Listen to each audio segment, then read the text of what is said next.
Ya, pertama-tama, aku minta maaf dulu di depan kalau mungkin nanti aku rada lemes atau gimana, karena sebenarnya aku lagi lumayan kurang enak badan, jadi 2 hari terakhir tuh sempet kayak drop banget.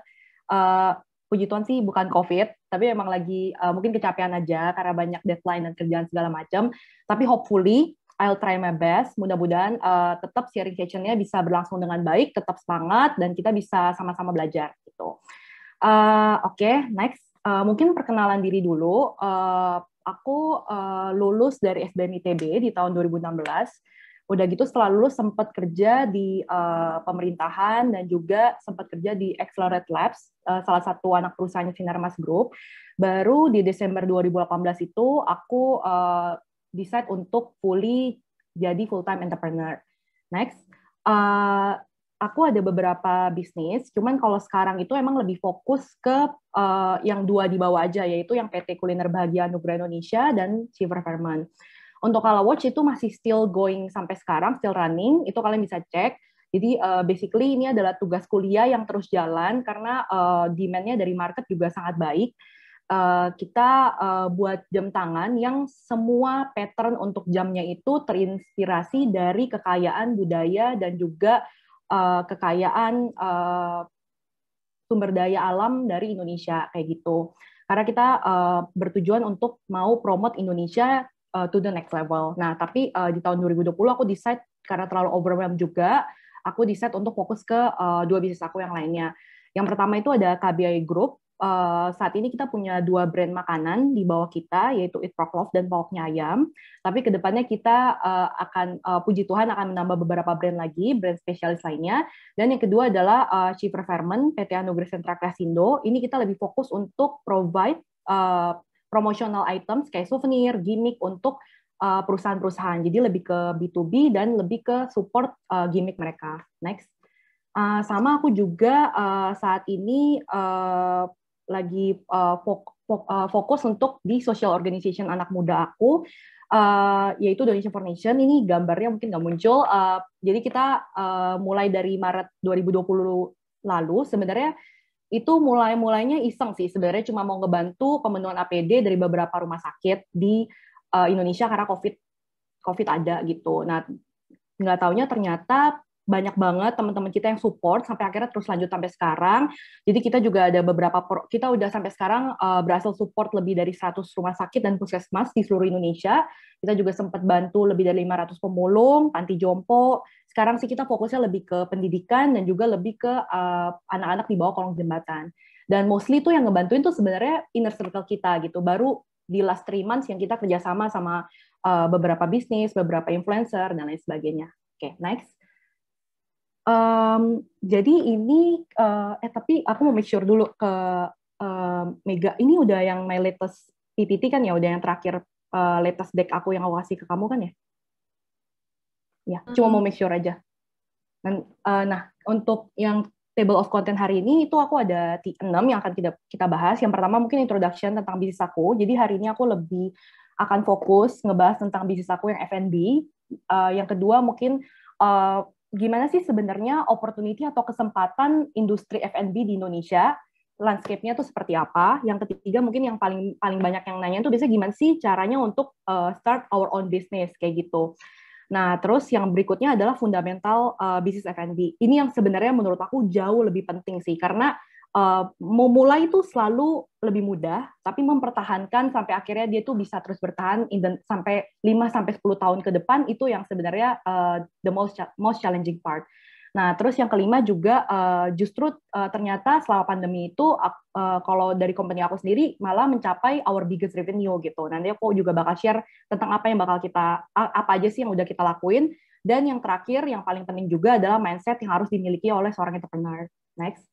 Nah, jadi kalau misalnya sedikit introduction tentang next lagi, tentang KBI itu atau Kuliner Bahagia Anugerah Indonesia itu apa sih? Sebenarnya kita adalah sebuah company dengan beberapa brand F&B dengan visi bahwa kita ingin menjadi top of mind masyarakat Indonesia untuk makanan yang cepat saji tapi comfort, itu tetap enak gitu. Seperti kita kalau makan makanan dari rumah kita yang dimasak oleh orang tua kita gitu kan, biasanya tetap pas kita makan tuh rasanya enak gitu, kayak buat kita happy. Dan juga sebagai brand specialty food. Maksudnya specialty di sini tuh adalah misal contoh Eat Pork Love ya, kita spesialisnya pasti di pork gitu. Pokoknya ayam ya of course di chicken. Dan yang kalau misalnya kayak kita mau nambah lagi brand ya mungkin ada yang di sapi, dessert dan lain sebagainya. Oke, bisa next. Nah, kita saat ini punya 2 cabang. Yang pertama itu dari Desember 2018, itu sebenarnya bermula tuh dari kitchen rumah saya sendiri ya, sampai sekarang terus berlanjut sebagai central kitchen dan juga ghost kitchen kayak gitu. Dia tuh hanya bisa untuk online delivery, kayak GrabFood, GoFood, dan lain sebagainya gitu. Shopee Food. Nah, kalau misalnya restoran dine-in kita yang pertama itu di Jakarta Barat, dibukanya September 2020, justru pas PSBB tahun lalu, itu bisa dine-in, bisa online delivery juga, dan bisa grab and go. Sama more to come soon, cuman emang jujur kalau selama pandemi ini kita juga rada hold karena banyak banget tantangannya juga selama pandemi ini gitu. Cuman nextnya kita ada planning untuk membuka di daerah Jakarta Timur or Jakarta Utara. Next. Nah, ini berikutnya adalah beberapa tipe F&B business model gitu. Yang pertama ada ghost kitchen. Ghost kitchen tuh maksudnya gimana sih? Itu kayak yang dimulai dari rumah saya sendiri gitu sih. Jadi sistemnya adalah orang nggak bisa datang untuk dine in, jadi fokus tempatnya itu hanya untuk kitchen gitu. Nah, untuk kitchen itu kalau misalnya ini adalah salah satu bisnis model yang kita terapin gitu. Jadi satu kitchen bisa punya beberapa brand. Tujuannya apa sih? Tujuannya untuk efisiensi pasti ya. Jadi kayak misalnya contoh 5 brand harusnya bisa punya 25 pegawai dong. Cuman karena kita sistemnya ghost kitchen hanya perlu sekitar 5 pegawai aja udah cukup untuk membuat brand itu. Kenapa harus punya, ini yang menarik, kenapa harus punya beberapa brand instead of satu aja tapi menunya banyak gitu.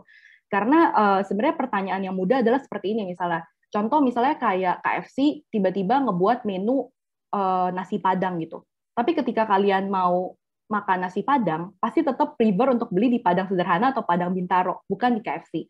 Atau misalnya rumah makan Padang tiba-tiba buat pizza, banyak yang bilang itu enak banget rasanya. Tapi tetap top of mind kalian ketika kalian mau pesan pizza, ya pasti Pizza Hut atau Pizza Marzano. Nah, that's why it's very important untuk punya satu brand yang bisa kuat di satu segmen makanan gitu.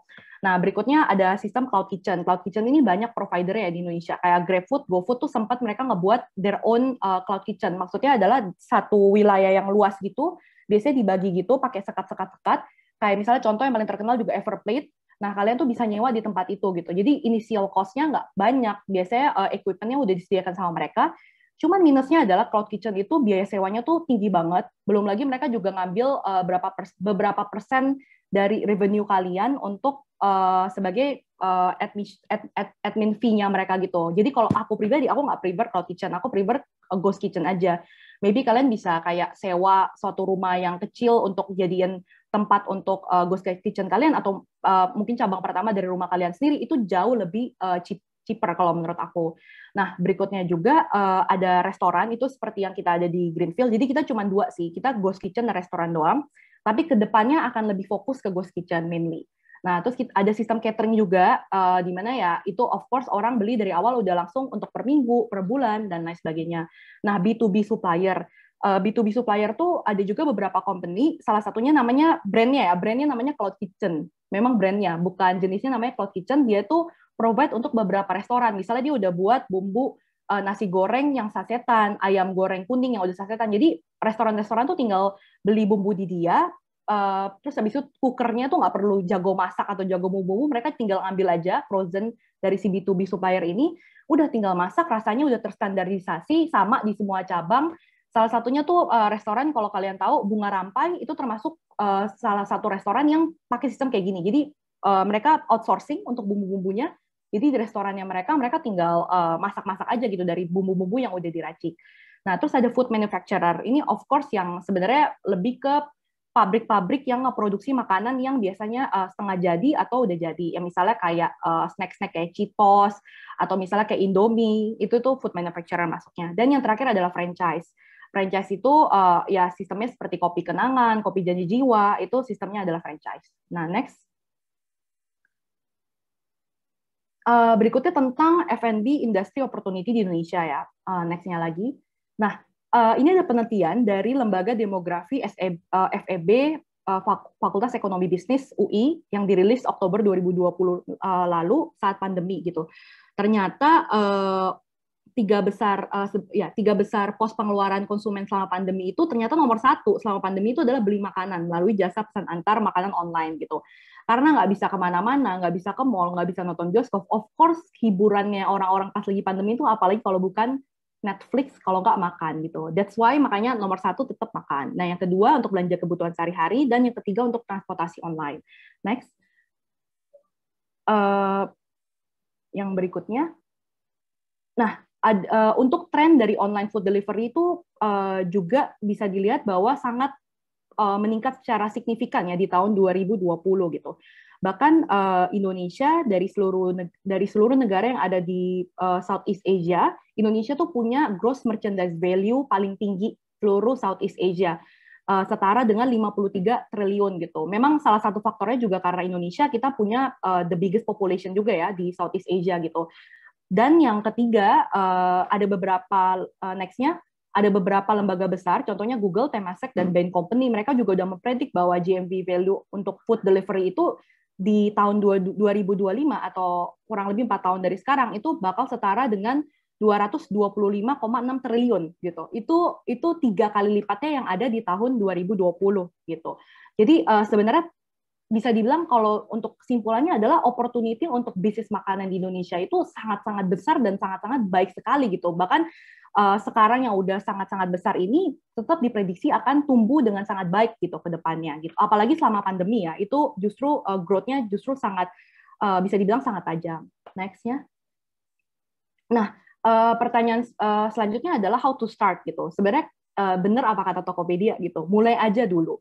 Karena sebenarnya memulai bisnis itu gampang gitu sebenarnya. Memulai gampang, yang susah tuh mempertahankan sampai ke depannya dia terus bisa sustain gitu.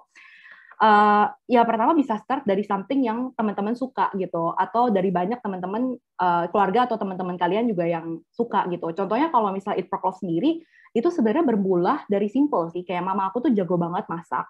Dan kita kebetulan di rumah aku tuh sering banget ada acara misa lingkungan gereja gitu. Dan mama tuh tiap kali masak, semua yang datang tuh selalu suka banget dan mereka sampai bahkan rebutan untuk bawa pulang kayak gitu. Terus banyak teman-teman aku yang aku undang ke rumah juga kadang-kadang ngomong, "Mon, nih kenapa nggak dijual aja gitu? Ini kan enak banget rasanya kayak gitu kan." Ya udah akhirnya aku sebenarnya dari zaman kuliah udah punya mimpi kayak gitu. Nah, di tahun 2018 benar-benar direalisasiin. Ya akhirnya benar-benar jualan dan berjalan terus sampai sekarang kayak gitu. Jadi bisa banget gitu loh, memulai dari hal-hal yang emang kalian udah punya aja gitu loh. Misalnya kalian mama kalian ternyata punya resep untuk ngebuat kue-kue yang enak, ataupun misalnya kayak ayam goreng yang enak, nah itu bisa banget mulai dari hal sesimpel itu. Dan mungkin ada yang ngomong, aduh Kak, tapi aku tuh nggak punya modal, nggak punya duit gitu loh. Nah aku juga waktu memulai juga modalnya tuh sedikit gitu loh, di bawah 10 juta waktu itu ya. Karena daging babi mahal ya, kalau ayam mungkin akan jauh lebih murah gitu. Nah itu kalian bisa start small dari rumah kalian gitu loh, dari dapur kalian sendiri, dan dari gadget kalian sendiri. Kenapa? Karena kita bisa utilize banyak online food delivery platform. Contohnya kayak GoFood, GrabFood, bahkan sekarang udah ada Shopee Food, ada Traveloka Eats, GDID juga bilang ke depannya mereka bakal buat platform untuk online food delivery. Kita ada Shopee juga, ada Tokped yang mereka juga, kan kalau GoFood, GrabFood, Shopee Food, Traveloka Eats mereka ngambil 20% kan. Sebenarnya itu lumayan gede sih kalau menurut aku. Nah, tapi kalau untuk Shopee sama Tokped mereka cuma ngambil 3,5% gitu loh dari ini kalian. Aku pun start di Tokped jujur pertama kali jualan. Jadi nggak ada alasan lagi untuk tidak mulai mencoba dari sekarang. Untuk teman-teman yang benar-benar emang tertarik untuk menjadi entrepreneur di bisnis atau industri F&B. Kalau teman-teman yang mau coba kerja dulu atau emang passionnya atau life value-nya lebih ke kerja di corporate, it's okay juga gitu loh. Jadi kayak menurut aku, just do whatever yang teman-teman pikir buat kalian happy. Gak selalu menjadi entrepreneur itu adalah yang terbaik gitu. Tapi apapun yang menurut teman-teman bisa buat kalian happy, sesuai dengan tujuan hidup kalian, just do it kayak gitu. Sama yang paling penting juga sih sebenarnya, being consistent, walaupun hasil belum terlihat. Ini teman-teman aku yang seangkatan aku tuh sebenarnya banyak banget yang mulai bisnis gitu. Tapi yang benar-benar jalan sampai sekarang itu bisa dihitung mungkin di bawah 10 atau mungkin di bawah 5 untuk bisnis makanan kayak gitu. Kenapa? Karena udah banyak yang ekspektasi bahwa oh bisnis tuh gampang, bisnis tuh cepat. Jadi 6 bulan nggak terlalu berjalan dengan baik atau 1 tahun nggak berjalan dengan baik, langsung stop. Nah itu yang salah. Jadi tetap harus konsisten, walaupun ada yang beli atau nggak ada yang beli, teman-teman harus selalu ingat bahwa oh tujuannya gue nih bukan ngomong tentang ini bukan sprint gitu loh, bukan untuk jangka pendek doang, tapi ini maraton gitu loh. Talking about like the next 5 years sampai 10 tahun dari sekarang. Jadi ada yang beli atau sepi atau rame, tetap konsisten ngepost tentang, tetap konsisten promosi, tetap konsisten misal Instagram ads atau kasih free trial ke teman-teman, itu tetap konsisten. Dan yang terakhir ya terus minta feedback dan improve juga agar kita selalu jadi lebih baik dan gak pernah stop untuk inovasi kayak gitu. Ini penting banget. Nah, nextnya, itu ya. Jadi yang selama pandemi di 2020-2021, teman-teman nih boleh ngecek nih di gara-gara karantina, gara-gara karantina. Bisa dilihat nih ada 609 post, terus per brand kan di post 3 post, jadi kurang lebih ada sekitar 203 bisnis. Ini baru yang tertangkap oleh mereka, yang nggak tertangkap oleh mereka pasti jumlahnya mungkin ribuan. Selama karantina itu banyak banget yang ngebuat bisnis, dan beberapa dari mereka menurut aku juga tumbuhnya juga cukup cepat, tapi beberapa dari mereka juga kayak kayak mungkin ada juga yang stop di tengah jalan dan lain sebagainya. Tapi teman-teman yang mau cari inspirasi bisa gampang banget nih, tinggal ngebuka mereka dan bisa lihat juga nih bisnis-bisnis yang udah jalan kayak gitu. Oh ya, sama aku sebelum lupa aku mau nyampein bahwa nanti di akhir acara bagi teman-teman yang merasa belajar sesuatu dari apa yang aku udah sharingin, boleh banget untuk ngepost di Instagram, bisa tag aku @monikawijaya, dan juga dari Ace Commerce ID-nya juga, plus brand aku baik itu Proklove atau Pokoknya Ayam. Buat temen yang nggak makan babi bisa Pokoknya Ayam, yang makan babi bisa diet Proklove.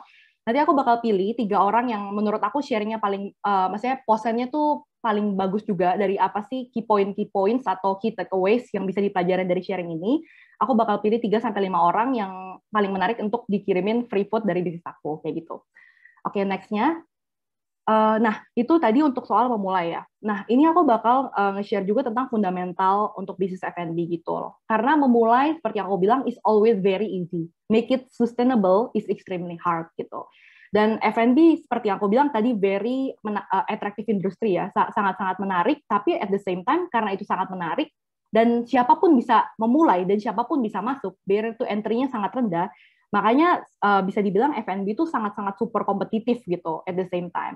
Nah, makanya beberapa mungkin yang menurut aku penting adalah bisa next. Ini 5 poin yang menurut aku penting banget. Ini berdasarkan dari pengalaman aku selama ini. Yang pertama, rasa itu adalah kuncinya. Nggak pernah salah lah rasa. Banyak yang udah tahu ini, tapi seiring berjalannya waktu, mereka kadang lupa gitu loh, tentang kalau rasa itu penting banget. Sekarang ngebuat dalam skala kecil enak, tapi ketika kamu udah punya beberapa cabang, belum tentu rasanya tuh konsisten, belum tentu rasanya tuh enak kayak gitu. Nah, terus habis itu yang kedua, customer service itu salah satu yang bisa jadi our key differentiation gitu dibandingkan dengan kompetitor. Again, the power of branding dan digital marketing is very important di zaman yang serba kompetitif saat ini, dan di zaman yang serba di industri 4.0 serba digital seperti saat ini. Dan make sure juga sebelum kalian scaling up gitu, kalian punya cabang kedua atau cabang ketiga dan seterusnya, operasional sama financial aspek kalian tuh udah siap dulu. Dan yang terakhir adalah tim kita itu adalah golden pass kita gitu, sangat-sangat penting gitu loh untuk building strong and solid team gitu. Next ya. Nah, untuk taste is the key, retention level gitu. Next. Nah, retention level tuh maksudnya adalah seberapa ini sih kayak customer kalian itu balik tuh seberapa sering kayak gitu. Apakah dia hanya beli sekali, udah gitu dia langsung nggak beli lagi, ataukah dia beli beberapa kali kayak gitu. Nah, kita selalu, pasti setiap F&B business owner selalu merasa makanannya tuh enak gitu. Nah, tapi yang sebenarnya paling penting adalah ketika itu dikomersialin atau kayak maksudnya dijual dalam skala yang jumlah banyak, apakah itu tetap enak gitu. Karena somehow ketika kita masak untuk 1 porsi, biasanya tuh pasti enak, tapi ketika kita masak untuk misalnya kayak 50-100 porsi, itu apakah rasanya tetap sama? Nah, itu yang paling penting gitu loh. Jadi kita bisa tahu rasanya enak atau enggak, terus sebenarnya dari check your retention level sih kayak gitu. Buat aku sendiri juga aku banyak belajar gitu loh. Ketika rame banget itu pasti biasanya tuh ada penurunan lah di kualitas rasanya kayak gitu. Dan itu bisa sebenarnya next-nya sebenarnya bisa diperbaiki dengan SOP yang baik kayak gitu. Karena sebenarnya kalau ditanya ke business owner tuh biasanya permasalahannya apa sih? Pasti konsistensi rasa. Ini tapi untuk bisnis yang emang sistemnya dia punya beberapa cabang ya. Kalau ada juga yang tipikalnya mungkin cuma punya satu cabang aja udah kayak bener-bener makan legendary food tetap rame, ya mungkin dia nggak ada masalah dan konsistensi ya. Cuma yang udah punya beberapa cabang tuh biasanya tetap konsistensi itu masalah yang paling challenging gitu. Nah, study case-nya kayak McDonald sama KFC. Mau coba dimanapun, itu rasanya sama di seluruh Indonesia, kayak gitu. Mungkin kalau beda negara, ada beda karena mereka sesuaiin sama taste-nya masing-masing penduduk negaranya ya. Cuman itu aja juga, kayak McDonald sama KFC juga bisa terbentuk SOP yang seperti itu tuh kan sampai karena mereka udah berjalan kurang lebih puluhan tahun gitu kan. Jadi untuk ngebuat SOP dan mentraining pegawai kita agar mengikuti SOP dengan baik itu sebenarnya merupakan suatu proses pembelajaran yang terus-menerus dilakukan gitu loh. Dan prosesnya juga cukup panjang seperti itu. Nah, next. Nah, customer service will be our main differentiation gitu.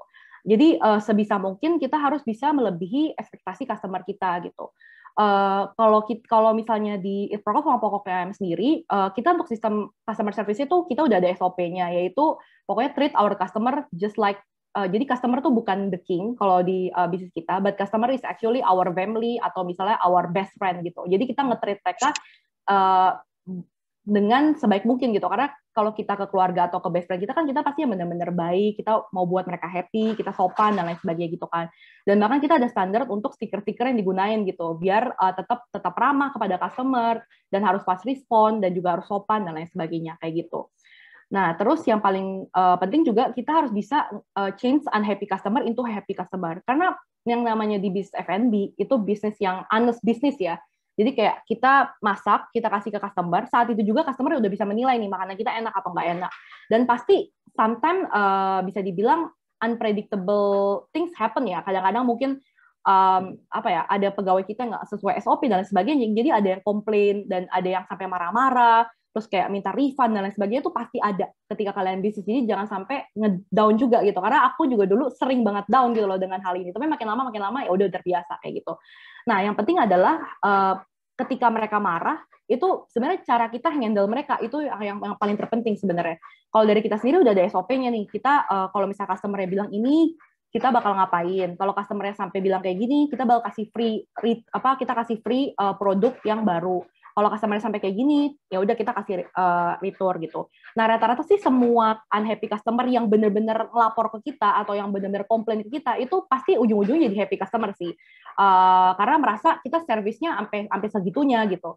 Dan jujur kita aku dan tim aku jarang banget sih ketemu sama perusahaan F&B yang ketika kita komplain dia ngasih makanan gitu loh, bener-bener langsung diganti yang baru kayak gitu. Sejauh ini aku belum pernah ketemu, karena aku sempat beberapa kali komplain ke beberapa restoran gitu, kayak misalnya mereka lupa ngirimin barangnya atau misalnya lama banget atau rasanya kasinan, itu mereka cuma ngomong ya udah minta maaf gitu. Nah tapi kalau dari kita itu prinsipnya adalah happy customer is our prioritas utama kita gitu. Jadi kita going to different extent gitu, kita sampai rela ngeganti dengan makanan baru atau misalnya sampai kita kasih full refund dan lain sebagainya.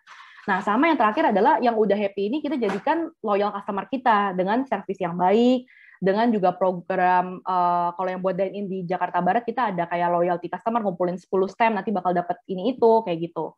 Nah, bisa next-nya.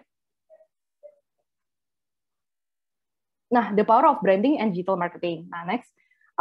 Karena tadi aku dibilang kayak industri juga very kompetitif, jadi brand kita itu adalah strongest asset kita yang untuk kita bisa ngebuat kita survive dan thrive kayak gitu.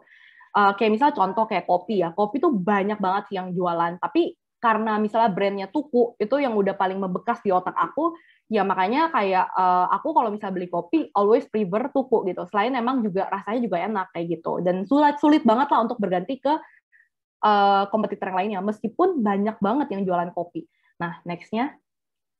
Nah, digital marketing ini bisa banyak hal ya, teman-teman.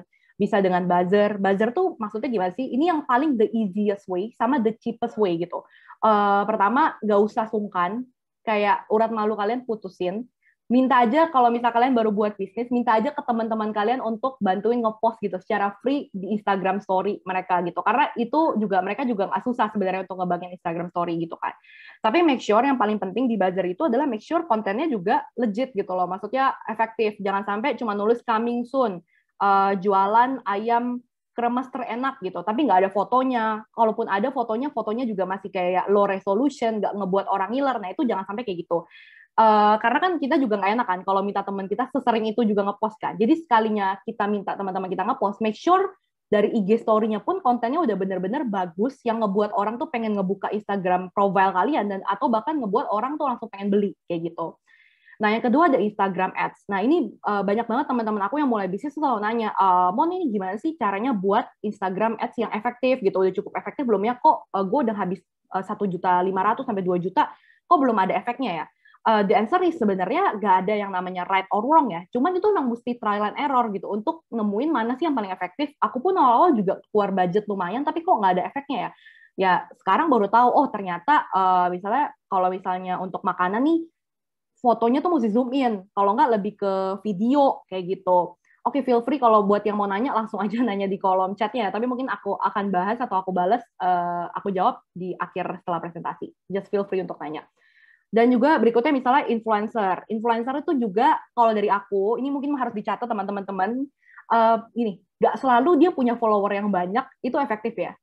Aku sangat-sangat benar-benar apa ya mengingatkan teman-teman dari awal gitu. Karena jangan sampai kejadian kayak aku dulu ya. Aku tuh pernah endorse 5 juta harganya. Dan itu 5 juta tuh termasuk gede banget untuk endorse gitu.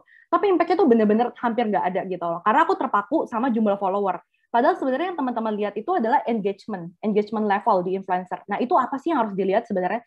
Sebenarnya simple aja. Kalau misalnya kita lihat di posting-postingannya dia, itu kayak kita lihat bahwa yang komen tuh banyak. Itu berarti followernya dia itu engage sama dia. Nah, bisa dilihat berapa sih biasanya kalau yang engage gitu. Mungkin kalau misalnya followernya dia cuman kayak 50 ribuan atau 100 ribuan, tapi komennya dia 100-an, itu udah engage banget loh. Nah, tapi kita juga harus lihat lagi nih, jangan sampai komennya tuh bot alias komputer yang itu, atau mungkin dia sendiri yang ngebalasin customer dia bisa sampai si followernya dia sampai 100-an. Nah, jadi kalau dari aku tuh biasanya palingan aku tuh biasanya kayak ngelihat dari komennya, banyak nggak nih yang kayak engage sama konten-kontennya dia, sama aku tuh biasanya ngikutin si influencernya kayak gitu. Nah, contohnya kalau menurut aku nih, contoh yang bener-bener engage banget, contohnya siapa? Chani Amelia. Mungkin ada beberapa teman yang tahu. Nah, itu aku tiap kali endorse ataupun dia nggak endorse karena dia suka makan aku, kadang dia beli terus dia ngepost sendiri, itu efeknya gila banget gitu. Udah pasti serame itu.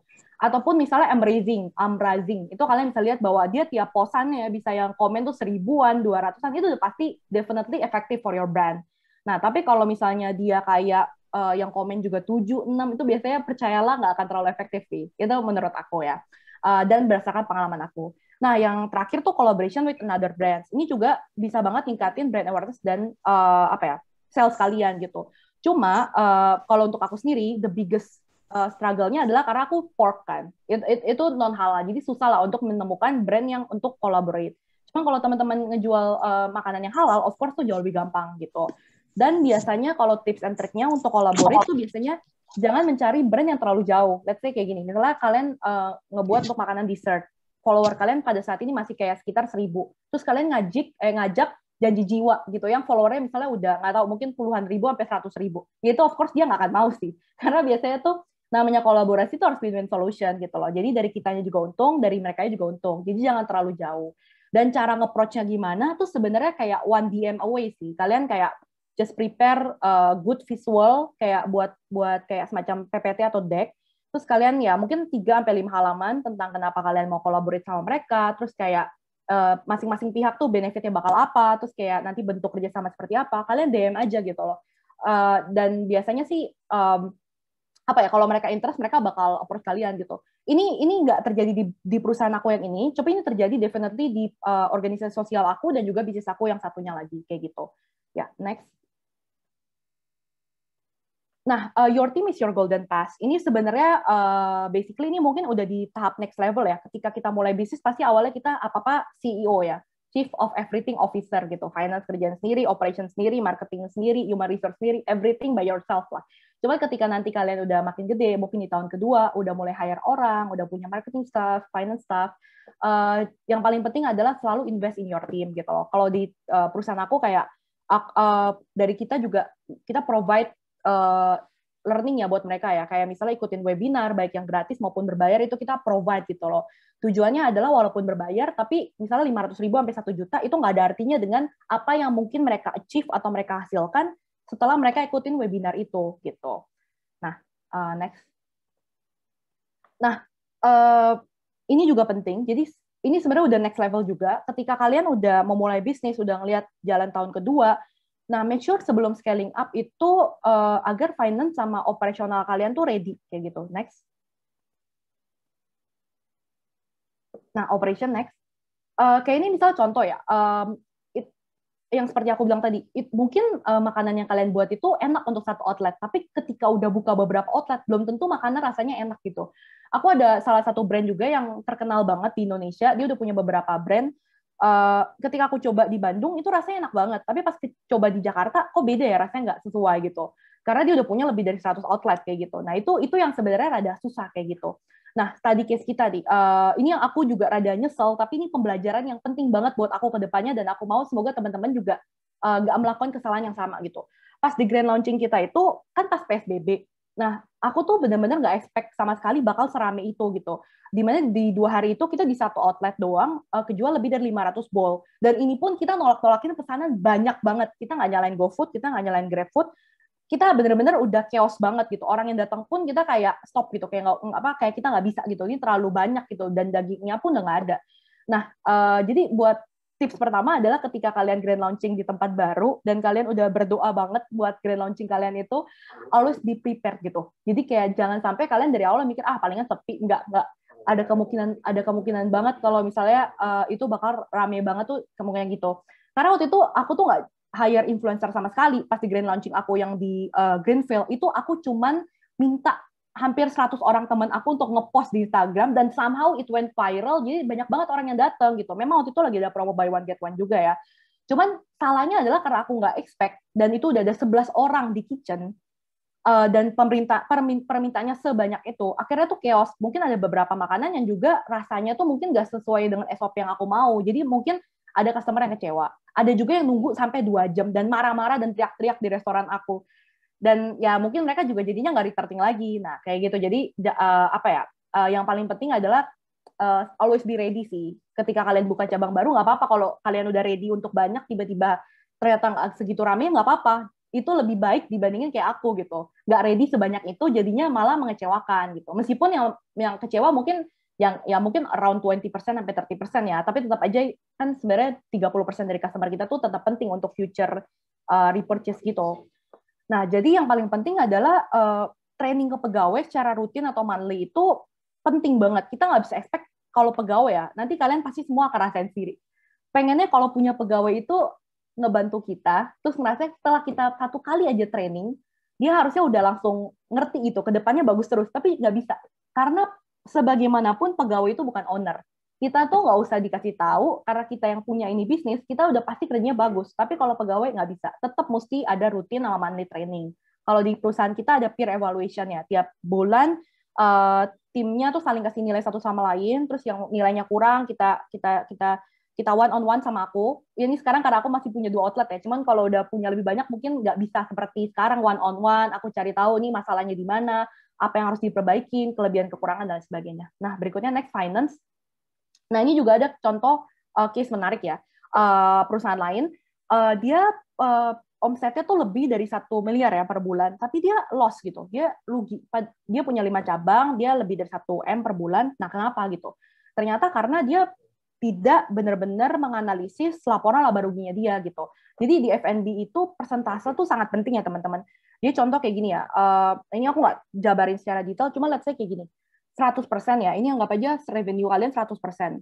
Nah, kalian harus pikir misalnya COGS kalian itu sekitar 45% ya. Jadi tinggal 55%. Diambil sama Gojek sama GrabFood 20%. Jadi dari 55 kurang 20, 35% ya. 35% udah gitu untuk biaya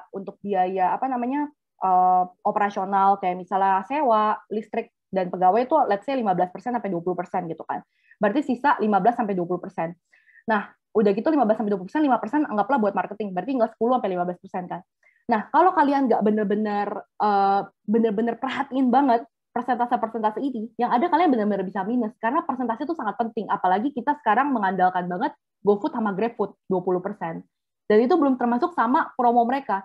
Jadi kalau teman-teman suka beli GrabFood, promonya 50%, 40%, nah itu sebenarnya restoran tuh berdarah-darah, banyak yang menanggung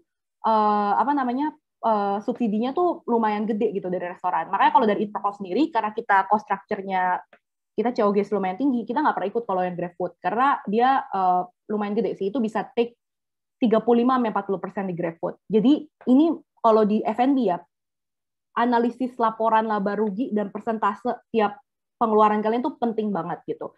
Dan yang paling penting have a weekly check for your COGS karena sometimes harga cabai rawit bisa minggu ini ya 30.000, bulan depan bisa 135.000 per kilo. Nah, itu jadi kalian penting tiap minggu harus ada cek gitu ke COGS kalian gitu. Kalau misalnya cabai rawit lagi misalnya lagi benar-benar meningkat drastis, kalian bisa kurangin jumlah cabainya kayak gitu atau misal diganti dengan makanan lainnya. Nah, tapi aku nggak akan bahas secara terlalu teknis di sini. Ada banyak lah sebenarnya webinar yang akan ngebahas tentang hal-hal seperti ini gitu. Salah satunya Foodies guys. Kalau misalnya kalian mau F&B, bisa F&B, bisa ikutin Foodies. Next. Nah, pivoting dan being agile sangat krusial ya. Tadi case-nya contoh misal pokoknya ayam. Jadi pokoknya ayam itu terlahir ketika di Desember 2020 daging babi itu sama tiba-tiba scarce gitu. Kayak langka gitu. Bener-bener yang lagi mau banyak karena itu deket Christmas, tapi barangnya nggak ada. Kita mau bayar pun nggak ada gitu. Harganya juga menjulang tinggi. Nah, akhirnya kita try untuk pivoting, kita buat aja ayam gitu. Top marketnya juga marketnya juga gede gitu. Tapi emang untuk masak, untuk penyimpanan segala macam kita pisahin. Jadi ini benar-benar fully untuk orang yang emang segmen halal gitu loh. Jadi emang kita juga proses untuk masalah penyimpanannya juga kita pasti pisahin semuanya. Nah, terus yang kedua dine in versus online delivery gitu.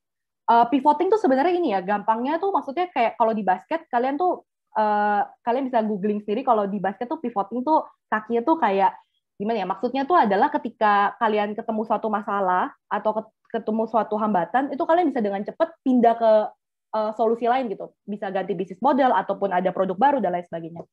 Nah, yang tadi case kedua itu dine in versus online delivery. Nah, ini pertama kan kita memulai dengan online delivery dari Tebet kan.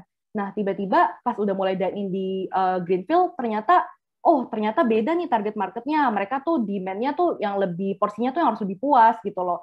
Terus juga platingnya nggak bisa di bowl doang. Nah, akhirnya kita buat kalau dine in harganya beda, porsinya lebih banyak, tapi kita platingnya juga pakai piring, kita pakai yang gelasnya juga gelas yang bagus kayak gitu. Jadi kayak emang harus pivoting karena namanya bisnis tuh serunya dan gak enak ya sebenarnya setiap hari pasti ada aja masalah baru. Pegawai kalian kayak customer segala macam. Jadi never ending learning sih karena tiap hari pasti ada suatu pembelajaran baru dan suatu masalah baru gitu.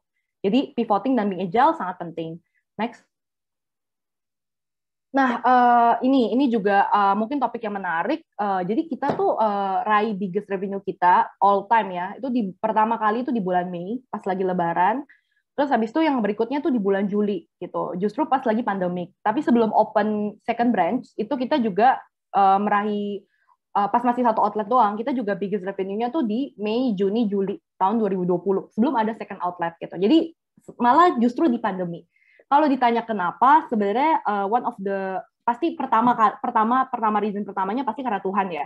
Maksudnya puji Tuhan banget lah gitu loh. Pas pandemi banyak yang tutup, tapi ini malah dapat biggest revenue, income-nya malah paling gede gitu pas pandemi. Nah yang kedua mungkin karena justru banyak yang tutup, jadi orang beralihnya ke online. Jadi perusahaan-perusahaan yang konvensional yang nggak bermain di online delivery, mereka struggling justru. Tapi perusahaan-perusahaan yang justru udah fokusnya ke online delivery itu yang justru bahkan malah meningkat selama pandemi. Nah, next, apa sih yang kita lakuin gitu selama pandemi? Nah, yang pertama adalah being relevant gitu ya. Pertama, waktu tahun lalu sebelum punya outlet kedua, itu kita ada program sembako untuk ojol ya. Tapi sebenarnya nggak maksud untuk kayak driving sales dari sini gitu. Karena ya udah simply ngebantu ojol yang lagi sepi, banyak yang susah, kita kasih sembako kayak gitu. Nah, turns out sebenarnya yang ngebalikin tuh mungkin ya orang-orang ada yang ngeliat juga atau mungkin kayak ya udah simply ketika kalian mau berbuat baik sama orang tanpa mengharapkan imbalan ya Tuhan juga lihat itu gitu loh. Akhirnya juga waktu itu tiba-tiba ada peningkatan yang signifikan gitu waktu di bulan Mei sampai Juli tahun lalu. Terus yang kedua kita juga relevan dengan market kita, nggak bisa dine in, mungkin kalau makan sendiri juga bosan, online delivery kuatin gitu. Dan dari awal memang kita udah online delivery kan. Nah, terus yang habis itu yang berikutnya juga still take away back. Maksudnya orang suka takut, kalau misalnya pesan online delivery ntar kena COVID lagi. Makanya kita harus juga relevan. Kita kalau dari saya sih kita nggak pakai cable ties ya, karena Karena kita ngerasa kalau cable ties juga masih ada area yang kebuka. Jadi kita tuh biasanya kita strapless dan kita seal pakai lakban gitu loh. Jadi benar-benar fully tertutup kalau dari kita kayak gitu.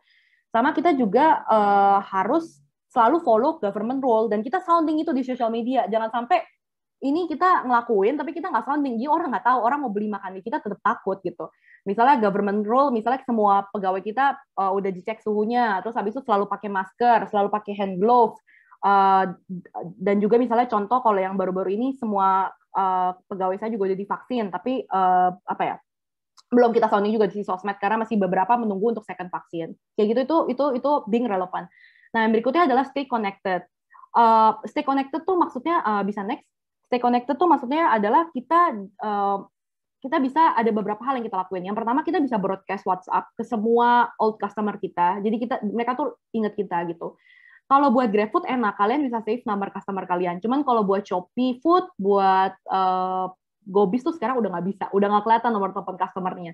Jadi kalau dari dulu saya udah rutin pas masih sendiri ngerjain, udah kayak rutin selalu nyimpan customer database. Jadi sekarang udah kumpul mungkin 4.000-an gitu ya, yang bisa di save gitu. Jadi kita broadcast aja. Karena sometimes ketika orang nggak beli 2 kali, 3 kali itu bukan berarti makanan kalian nggak enak loh. Tapi simply orang lupa aja. Karena terlalu banyak pilihannya ketika mereka buka GoFood sama GrabFood, kalian nggak di pilihan paling atas, ya mereka lupa gitu. Tapi ketika kalian ingetin dengan Instagram kalian atau misalnya kayak WhatsApp broadcast itu ngebuat mereka inget dan biasanya beli kayak gitu.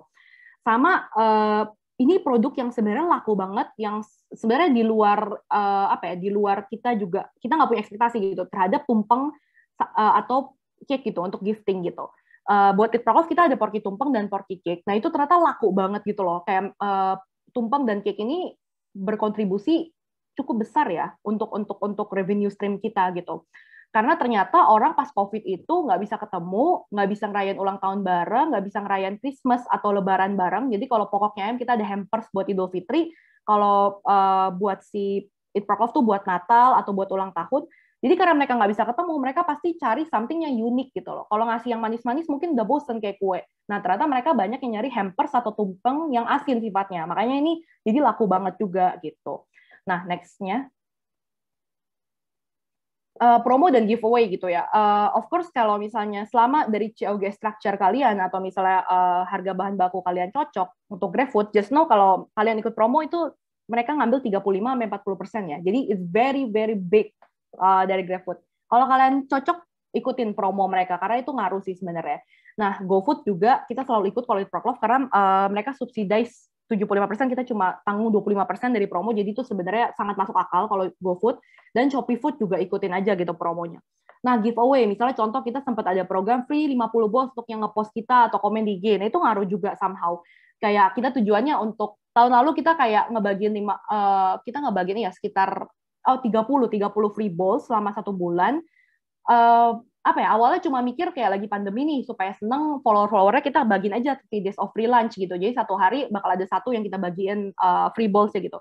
Ternyata banyak yang ngepost, itu juga ngaruh banget ke sales gitu loh. Again, kalau kalian ITKT baik, somehow ya Tuhan bantu aja sih kayak gitu. Nah, next-nya excellent customer service gitu. Ini penting banget. Jangan sampai walaupun kalian capek atau gimana jadinya kasar, udah gitu kalau lihat online shop kadang-kadang ada yang kayak hit and run block gitu, kayak kalau misalnya nggak jadi beli blok, nah itu jangan sampai ya kayak gitu ya, karena yang namanya customer ya kadang dia mau beli atau nggak beli ya itu sebenarnya haknya dia gitu. Yang penting kita selalu gercep, ramah, solutif untuk setiap customer kita. Nah nextnya, karena di zaman yang serba susah ini kalau ketemu customer service-nya nyebelin juga tambah negatif vibes gitu. Jadi kita harus jadi positive vibes buat customer kita. Nah, more opening hours. Nah, kita pas sebenarnya kenapa bisa reach all time high itu sebenarnya karena pas Lebaran kita tetap buka meskipun yang lain pada tutup. Kita tetap kasih kebebasan untuk pegawai kita yang beragama Muslim untuk mereka ngambil libur satu hari. Jadi kalau bisa jangan gabung. Dan juga kita emang udah sengaja dari awal tekniknya adalah kita bagi dua ya. Jadi ada beberapa pegawai yang Kristen, beberapa pegawai yang Muslim. Jadi pas lagi liburan hari besar kayak Natal atau Lebaran kita nggak chaos gitu. Ini pun sebenarnya tetap chaos ya, karena tetap kekurangan pegawai. Jadi aku pun turun langsung bantuin juga untuk outlet Tebet. Sedangkan pegawai yang di Tebet kita ada yang kita kirim ke sana kayak gitu. Jadi no matter how big your business, tetap jangan expect bahwa kita tuh bisa leha-leha juga gitu. Sebagai owner sampai kapanpun itu, kita pasti tetap akan turun tangan dan bantuin bisnis kita. Lanjut. urat malu putus. Nah ini yang tadi aku bilang, bisa minta bantuan teman-teman kita ngepost soal kita gitu. Jangan malu, jangan ngerasa kayak, aduh nanti kalau minta teman-teman ngepost dikiranya gue kismin lagi kayak butuh duit banget. Nggak ada yang berpikir seperti itu gitu. Dan percayalah bahwa orang lain tuh juga nggak terlalu peduli-peduli banget kok sama kita gitu. Kayak mereka juga mungkin cuma mikirin kita 5 menit udah gitu lupa gitu. Jadi kayak minta bantuan aja ke teman-teman kita. Kalau mereka emang beneran teman kita, pasti mereka juga bakal dukung kok bisnis kita. Nah, next. Nah, ini juga penting, always say yes to technology and opportunity ya. Contoh misalnya Shopee Food. Kayak kita tuh udah ditawarin dari Desember. Tapi gara-gara aku waktu itu belum punya tim, jadi aku kayak bener-bener masih ngedesain sendiri, masih ngepost sendiri, ngurusin operasional sendiri. Aku kayak kelabakan jadi nggak sempet daftar gitu. Daftar baru di Maret. Nah, pas di Maret tuh udah lumayan telat karena sebenarnya Shopee-nya itu udah go booming dari bulan Februari. Mereka promonya 50%, 75%, gila-gilaan kan. Dan itu yang benar-benar say yes to teknologi, to Shopee Food dari bulan Desember itu kebanjiran order tuh gila banget. Dan for your information bahwa Shopee itu menanggung 100% promo mereka pas di dua bulan awal kayak gitu. Kalau sekarang udah enggak. Nah, jadi kayak ketika ditawarin misalnya JDID Food mau buka ini, walaupun belum kelihatan dia bakal rame, terima aja dulu gitu loh. Pokoknya coba aja di semua channel yang ada. Kayak TikTok juga sama ya. Jadi kayak dulu mungkin TikTok banyak menganggap sebelah mata ya. Cuman ternyata TikTok sekarang udah benar-benar bagus banget justru untuk marketing kan. Cuman sekarang kita udah nge-invest di TikTok. Maksudnya invest waktu ke TikTok, kita lebih ke fokus ke Instagram Reels. Karena kita ngerasa kayaknya kalau misalnya Instagram udah punya Reels, ke depannya the future is bakal move shiftingnya tetap ke Instagram gitu. Karena dia kayak satu platform tapi punya segalanya kayak gitu. Nah, terus habis itu kayak teknologi. Kayak kita buat COGS, kita pakai ngitung hpp.com. Ini kita nggak di-endorse, tapi menurut kita nih platformnya bagus banget. Harganya juga sangat reasonable. Jadi tiap minggu kita untuk evaluasi COGS kita, apakah ada yang di atas target kita atau standar kita, itu kita ngeliatnya dari ngitung hpp.com. Sama POS system gitu. Kalau bisa dari awal banget kalian punya bisnis, jangan pakai pulpen sama nota gitu. Kalau bisa udah punya POS system, karena POS system itu banyak yang gratis kok. Kayak kalian bisa lihat aja di Play Store atau App Store ya. Itu banyak banget yang mesin kasir yang gratis gitu. Ketika kalian udah mulai besar, udah sanggup untuk bayar, barulah kalian pakai. Tujuannya apa? Biar udah ke-track dari awal tuh penjualan kalian tuh berapa banyak, yang paling laku produk apa sih? Terus kayak selama ini kalian tuh sebenarnya untung atau enggak ya? Jangan-jangan jualannya banyak tapi boncos. Karena banyak loh F&B bisnis yang jualannya banyak tapi boncos gitu ujung-ujungnya gitu. Makanya dari awal aku saranin udah harus pakai POS system atau kasir gitu. Ngomong gampangnya itu kasir. Kalau aku pakainya sekarang Pawon, tapi yang terkenal tuh misalnya kayak Mokapos, Olsera, nah kayak gitu-gitu. Oke. Next-nya. Oke, mindset ya. Ini bagian yang paling penting sebenarnya menurut aku. Gini, ini mungkin yang nggak terlalu banyak dibahas ya biasanya kalau di webinar F&B gitu. Karena kita udah terlalu banyak sering dipertontonkan di Instagram itu bahwa yang jadi pembisnis sukses di usia muda tuh banyak banget gitu. Jadi kayaknya buat bisnis tuh kayaknya nggak gitu-gitu susah deh. Banyak nih yang kelihatannya sukses gitu buat bisnis F&B.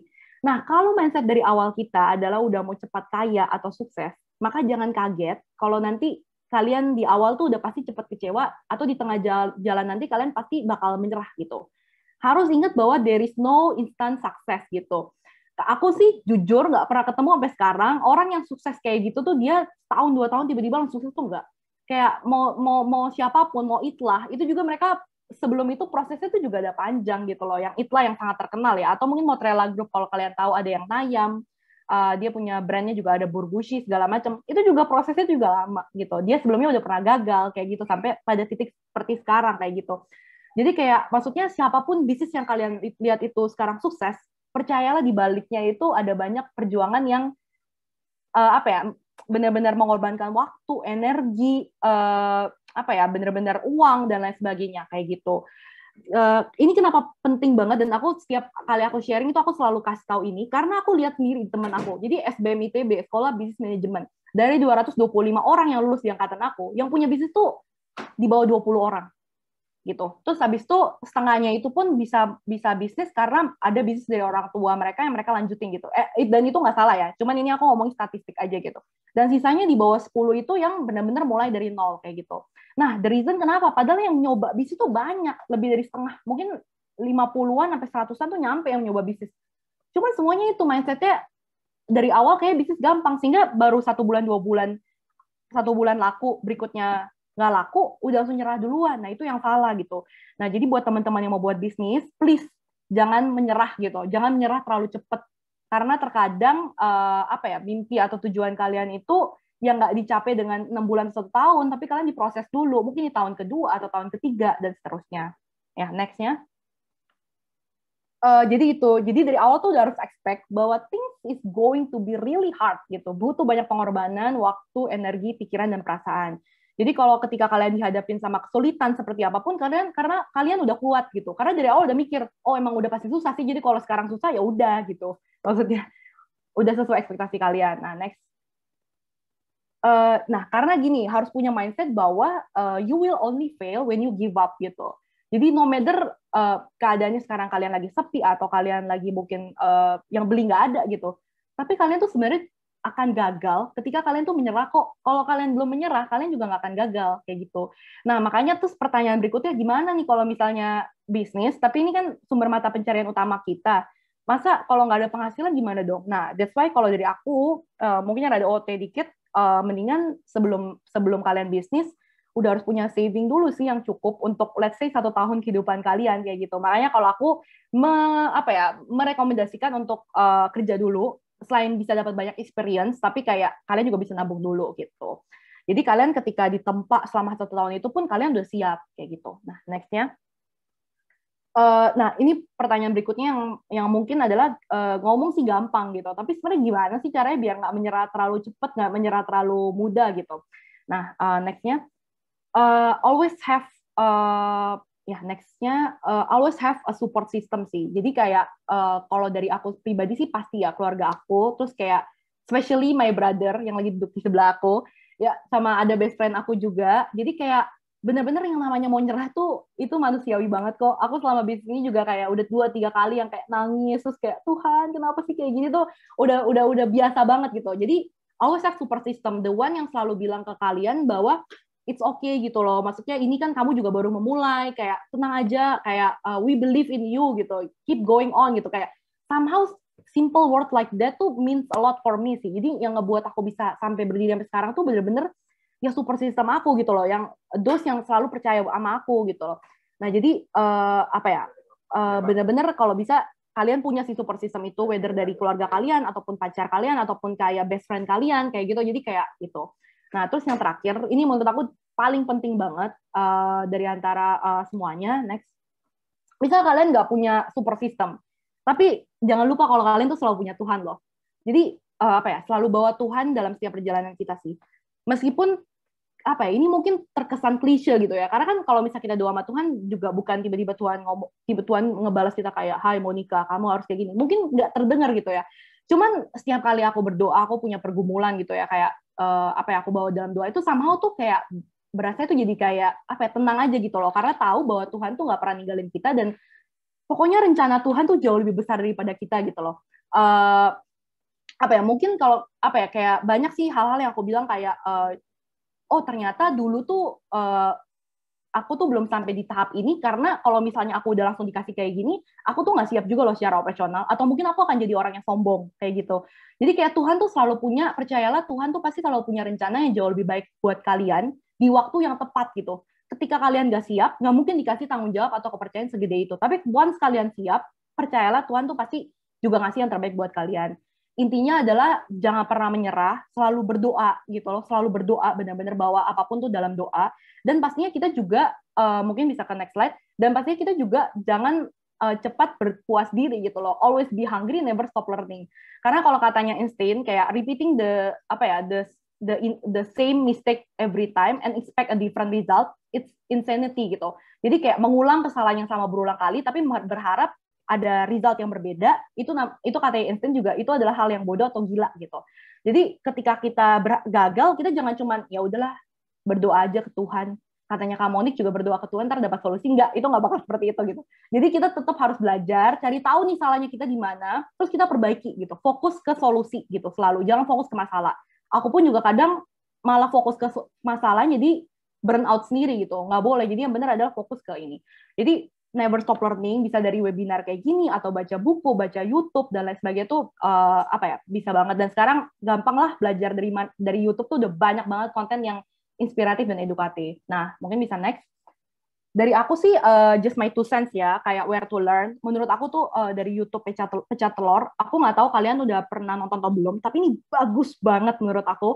Karena tuh mereka justru banyak banget share tentang video-video orang yang sukses, tapi yang jarang terekspos oleh media gitu loh. Jadi ini orang yang, ini menurut aku the real business story ini gitu.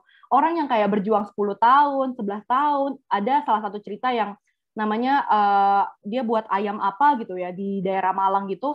Pokoknya benar-benar dia sampai berulang kali rugi berapa miliar, istrinya mau melahirkan sampai nahan 3 hari karena dia nggak ada duit untuk bersalin kayak gitu. Nah, maksud aku ini sih benar-benar kayak kayak benar-benar menurut aku ketika teman-teman nonton ini perjalanan bisnisnya tiap orang ini benar-benar yang benar-benar menggambarkan seberapa sulitnya sih buat bisnis.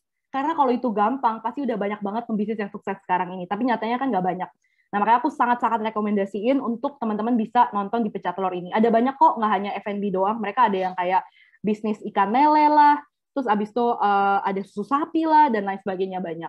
Nah, terus mungkin kalau yang lain yang aku rekomendasiin juga mungkin Raymond Chins, itu dia salah satu founder ternak uang. Dia ada kayak special segmen untuk 20 under 30. Menurut aku itu juga inspiring banget. Nah, Chef Arnold Purnomo ini sebenarnya buat teman-teman yang mau bisnis F&B, bisa nontonin sih, karena banyak banget resep-resep yang dia bagiin, dan finally aku juga pakai itu loh buat bisnis aku. Jadi kayak enak banget gitu. Sama yang terakhir kalau untuk motivational talk, yang untuk productivity atau kayak untuk growth mindset segala macam tuh bisa ke TEDx Talk gitu kayak gitu. Nah, next-nya. Nah, itu aja sih dari aku. Let's discuss. Feel free untuk nanya apapun, kayak aku bakal love to answer juga, love to discuss with you guys. Sama yang terakhir last but not least, kalau misalnya ada yang nggak bisa next presentasinya, kalau ada yang mungkin nggak kejawab sama aku, bisa reach di Instagram, mungkin via DM atau nanya-nanya. I will be very happy juga untuk jawab kalian. Itu aja sih. Sekian dan terima kasih. God bless you all. Oke, terima kasih Kak Monica atas pemaparan materinya ya. Sangat informatif dan insightful sekali ya teman-teman. Nah, buat Sobat S yang sudah menyimak tuh jadi bisa mendapatkan ilmu-ilmu baru seputar topik materi kita hari ini dan bisa langsung dipraktekkan dalam bisa langsung dipraktekkan ke dalam bisnis kalian di bidang F&B. Nah, kalau boleh aku rangkum sedikit nih untuk materi webinar kita pada siang hari ini, ada beberapa hal yang menjadi poin-poin penting. Yakni yang pertama kan bisa, dan buat kalian yang pengen punya bisnis di bidang F&B, kan bisa mulai dari apa yang kalian dan orang-orang sekitar kalian tuh sukai. Kan bisa coba untuk manfaatkan gadget kalian untuk promosi dan pemasarannya, di mana kalian juga bisa memanfaatkan layanan seperti GoFood, GrabFood, ataupun Shopee Food. Lakukan juga dengan konsisten dan jangan lupa untuk meminta feedback agar kalian bisa terus improve dan melakukan berbagai inovasi untuk bisnis F&B kalian. Nah, untuk poin yang kedua, ada beberapa key point yang bisa kalian pahami lebih lanjut. Itu adalah taste ataupun rasa adalah kunci untuk bisnis kalian di bidang F&B. Lalu juga kan bisa posisikan pelayanan konsumen yang kalian berikan itu menjadi pembeda dengan bisnis kompetitor kalian. Perkuat juga untuk branding dan lakukan digital marketing terutama di masa-masa saat ini ya teman-teman. Kalian juga bisa melakukan, dan ketika kalian ingin melakukan scaling up ataupun mengubah bisnis kalian dari skala kecil menjadi besar, pastikan bahwa dari aspek operasional dan keuangannya itu kan udah siap. Serta jangan ragu untuk invest pada tim kalian karena tim yang solid dan berkualitas itu juga berperan penting untuk perkembangan dan kesuksesan bisnis kalian. Dan untuk poin yang terakhir itu, adalah yang paling penting adalah mindset. Tanamkan dalam mindset kalian ketika memulai dan menjalankan suatu bisnis itu semuanya memerlukan proses ya untuk mencapai keberhasilan. Jadi nggak ada yang instan teman-teman. Oke, selanjutnya aku bakal buka nih sesi tanya jawab. Nah, buat teman-teman yang punya pertanyaan bisa langsung di drop aja ya di kolom chat. Oke, udah ada pertanyaan yang masuk ini ya. Oke, ini mulai dari awal aja ya, Meta. Aku langsung baca sendiri atau gimana nih? Kakak enaknya mau kita yang bacain atau gimana? Boleh nggak apa aku baca aja palingan. Karena kalau aku capek mungkin aku tolong gantiin dong. Oke, siap. Bilang aja Kak. Oke. Iya. Oke, ini dari Meta ya. Aku ada pertanyaan nih. Selama pandemi ini kan banyak restoran dan rumah makan UMKM yang tutup karena ada yang kurang berinovasi. Nah, gimana sih caranya supaya inovasi yang mau kita lakukan bisa diimplementasikan, tapi dana yang kita punya terbatas dan demand-nya juga kecil? Sekaligus bagaimana cara menghilangkan stigma gagal dalam melakukan inovasi? Oke. Iya benar, banyak banget restoran dan rumah makan UMKM yang tutup. Sebenarnya gini, kalau aku nggak tahu ya, mungkin Meta bisa ngisi sih di bawah kolom chat untuk follow up Maksudnya inovasi maksud kamu itu sebenarnya seperti apa sih? Karena buat aku sebenarnya buat selama pandemi ini inovasinya sangat-sangat mudah sekali dan gratis. Yaitu harus bisa di take away atau bisa di online delivery atau bisa dipesan melalui Tokped, Shopee, GoFood, GrabFood dan lain-lain. Itu kan sebenarnya no cost at all ya. Mungkin kalau ngomongin biaya ada sih, mungkin biasanya kayak kamu punya restoran terus biasanya disajiin di piring. Nah, karena kamu harus take away, kamu jadinya beli paper bowl segala macam. Cuman itu kan juga nggak terlalu mahal gitu kan. Nah, jadi sebenarnya itu mulai dari hal yang bisa kamu lakuin dulu. Ketika kita bilang dana kita terbatas, ya udah mulai aja dari yang gratis dulu. Kita bukan mau endorse, kita nggak usah endorse influencer atau invest gede-gedean di social media, sewa branding agency atau sewa desainer, enggak. Kita pokoknya yang penting mulai dulu aja. Kita pasarin makanan kita di Tokped, Shopee, GoFood, GrabFood, dan lain sebagainya. Nah, demand-nya juga kecil. Gimana nih caranya? Karena demand kecil tuh kan biasanya masalah gini. Kita udah masak pagi-pagi, tiba-tiba nggak ada yang beli. Jadinya kalau mau jual buat besok juga misalnya nggak enak atau busuk segala macam. Nah, bukannya sistem PO aja. Gitu. Banyak kok bisnis PO yang sangat-sangat profitable. Misalnya kamu buka aja PO setiap hari Sabtu dan Minggu ya untuk siomay gitu. Kayak misalnya kamu post aja di Instagram kamu atau di WhatsApp story, minta teman-teman kamu bantuin promosiin atau bisa kasih free sample ke teman-teman kamu. Ini ya kalau nggak mau keluar biaya ongkir, kamu bisa kayak post aja di Instagram story, "Hai, aku lagi pengen jualan siomay nih, ada yang mau nggak dapat free sampel, tapi ongkir ditanggung masing-masing ya." Itu kan berarti kamu cuma keluar biaya untuk ngebuat makanannya, tapi teman kamu yang bayar ongkir kan. Tapi nanti teman kamu yang ide itu kamu bilang, nanti kalau misalnya enak, bantu post dong di Instagram, misalnya kayak gitu. Nah itu aja udah free, semuanya free. Yang keluar-keluar cuman biaya kamu ngebuat makanan kamu sendiri, kayak gitu. Nah, kalau misalnya bagaimana cara menghilangkan stigma gagal dalam melakukan inovasi, selalu mikirnya gini sih, ini yang aku tadi lupa share juga. Aku itu ketika mau ngelakuin sesuatu, kayak misalnya mau ngelakuin inovasi atau ngambil keputusan, aku tuh selalu nanya ke diri aku sendiri. Misalnya itu keputusannya besar ya. Kalau aku nggak ngelakuin ini, kira-kira nanti di usia aku yang 60, 70, 80, aku bakal nyesel nggak ya? Nyesel banget dengan ngomong kayak, coba aja Monica yang muda dulu itu ngelakuin ini, gitu. Coba aja kalau misalnya kayak gini, gimana ya hasilnya? Nah, kalau aku mikir bahwa, oh ya nanti kalau aku tua, kayak aku bakal nyesel banget deh, aku nggak ngelakuin itu.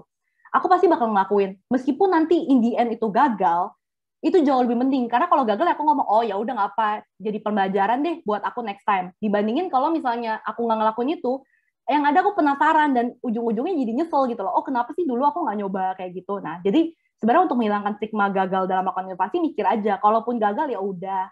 Toh kamu juga belajar untuk jadi lebih baik. Daripada kamu juga nyesel. Ujung-ujungnya nanti ada what if atau bagaimana jika gitu. Kalau dari aku sih gitu. Mungkin cukup menjawab Meta. Dia ada tulis tambahan di bawah lagi atau enggak? Untuk dari Meta. Gak ada ya? Aman ya? Di kolom box. Aku soalnya kalau scroll ke bawah nanti mesti scroll ke atas lagi gitu. Nanti mungkin dari Mega sama Vina kasih tahu aku aja ya kalau dari Meta ada follow up question lagi. Oke, dari Keja Kristiana, misalnya kita udah promosi nih di marketplace dimanapun, cuman masih belum ada yang lirik, tipsnya gimana ya Kak? Atau kata-kata kita kurang menarik atau harganya terlalu mahal gitu. Ini bisa jadi semuanya ya, tapi gini, kalau misalnya kita baru jualan, baru benar-benar mulai, ibarat kata kita posisiin diri kita sendiri gitu. Kita ngelihat brand, baru benar-benar jualan, belum ada review dari customer, kita sendiri pun nggak mau beli kan pasti. Karena kita ngerasa ini baru, belum ada yang beli, belum ada review juga. Nah makanya cara satu-satunya adalah kalau misalnya kamu jualan di marketplace, kamu minta ini aku buka-buka rahasia gitu ya.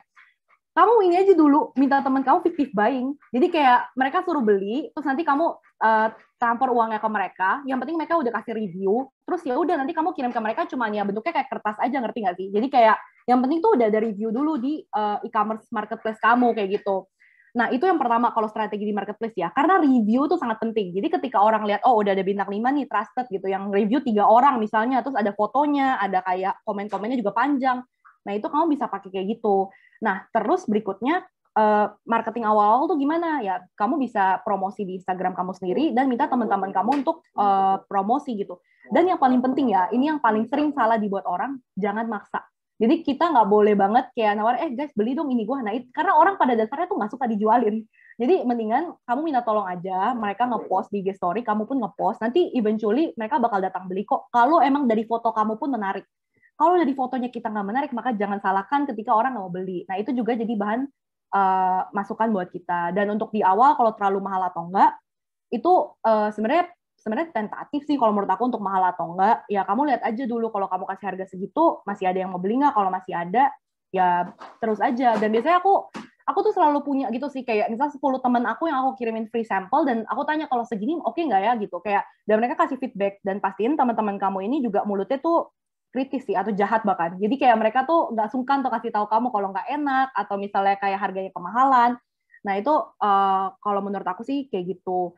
Intinya selalu lakuin dari yang simple-simple aja dulu. Kalau kamu punya budget lebih, misalnya kamu mau coba endorse juga ke influencer, itu juga possible juga kayak gitu. Cuman dari awal udahlah pasti teman-teman keluarga dulu aja yang beli. Setelahnya baru kita fokus ke Instagram Ads, ke influencer dan lain sebagainya kayak gitu. Oke, selamat siang Kak. Itu tadi Kezia Kristiana, semoga menjawab. Nah, berikutnya Florencia Rika. Selamat siang Kak, mau tanya bagaimana cara menanggapi teman-teman yang meminta potongan dengan embel-embel harga teman. Karena saudara saya buka usaha yang tiap harinya sering tidak balik modal untuk membeli bahan baku keesokan harinya karena embel-embel harga teman tadi. Ini aku justru kaget loh. Kebetulan teman aku sih nggak pernah ada ya yang maksudnya kayak minta kayak harga teman gitu loh.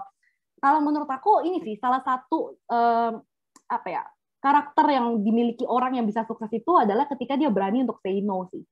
Kebetulan aku belum pernah mengalami hal itu. Jadi misalnya kalau dari aku biasanya aku udah sadar sendiri sih kalau misalnya emang dia itu teman deket aku kayak langsung bilang ya udah deh gue kasih diskon ya 10% gitu atau 5% nih karena harga daging babi lagi naik. Nah, mungkin kalau kamu belum terlalu berani untuk say no, kamu mungkin bisa pertama gini, aku sampai bingung kenapa nggak balik modal. Ini berarti kamu marginnya kurang dari 50% kah? Karena kita F&B tuh wajib banget minimal 50%. 50%-nya itu kurang ya. Sebenarnya kalau kamu bisa kayak 60% atau 65%, itu dari reality harus segitu loh sebenarnya.